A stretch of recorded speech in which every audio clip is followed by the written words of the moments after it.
All right, so joining us tonight on NewsNation to break down what to expect in the coming weeks leading up to the impeachment trial of former President Trump is Frank Bowman, professor of law at the University of Missouri. Professor Bowman, thank you so much for joining us tonight. My pleasure. All right, so as we just talked about, Nancy Pelosi delivering the article of impeachment to the Senate tomorrow, but we know the actual trial not set to start till at least 2 weeks later. Just talk a little bit about the reason and logic for the delay, especially since the House moved so quickly. There are two reasons, I think. I mean, the first is one of sort of procedural fairness on both sides. This is a relatively simple case, at least as the single article of impeachment has framed it, because it focuses not exclusively, but at least heavily on the events of January the 6th.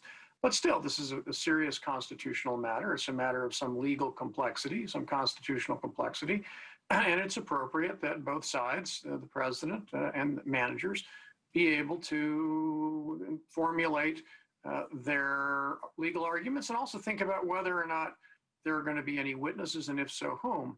One of the points that people may remember from the last impeachment of President Trump was the debate over whether or not there would be witnesses. The House managers wanted to call some, to compel some. The Senate Republicans were opposed to that. It's unclear whether either side really wants to have live witnesses in this case, but certainly during this period, that's going to be one of the things that they're thinking about. So that's the first consideration, is simply the mechanics of the trial. And the second, frankly, is that the President Biden and I think Democrats are not going to mind having a couple of weeks in which at least part of the Senate's brain is going to have to be taken up with a trial, during which they can do other things which are essential to the commencement of the Biden administration. These cabinet appointments that you just heard about, and other items on the Biden presidential agenda. During these 2 weeks, there'll be plenty of time to consider that instead of impeachment. All right, so you mentioned constitutional complexity, Professor Bowman. So we do know the impeachment trials of other officials certainly have taken place after they've left office, but there is still that back and forth on whether or not a former president can even actually be impeached once he's left office. So can you talk to us about that? Well, first of all, let's be clear on one technical point, which I think is a matter of some real importance here.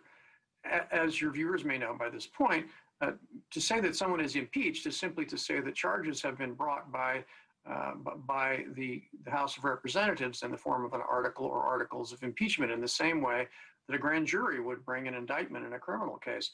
That's already happened, and it happened while Mr. Trump was president of the United States. What remains to be done is the trial of those charges, which is consigned by the Constitution to the Senate. Now, for a variety of reasons, I think the notion that you can't complete the trial if you don't do it before the impeached official leaves office is not a serious constitutional proposition. But the principal reason that we can, I think, look to for understanding that is that the Constitution provides for two different remedies upon conviction. One, of course, is removal, and that, of course, applies only to someone who is in office. But the second and the only other remedy is that of disqualification from future office holding.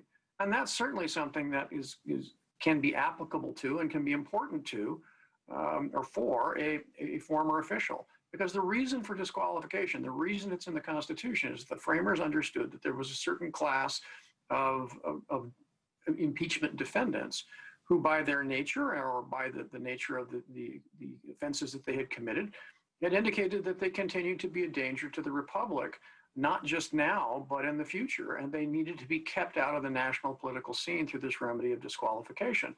And that's the question that the Senate really is being called upon to judge here.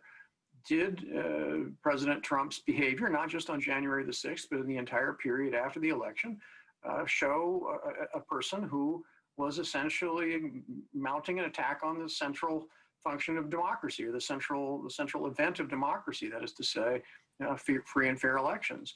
And if that's the case, and if he's the kind of person who would do that once, then I think the Senate is certainly within its rights to make a judgment that he not only did it, but because of that, he should never be allowed back in office again. All right, Professor Bowman from the University of Missouri School of Law, we thank you so much for your time tonight. My pleasure. Thank you.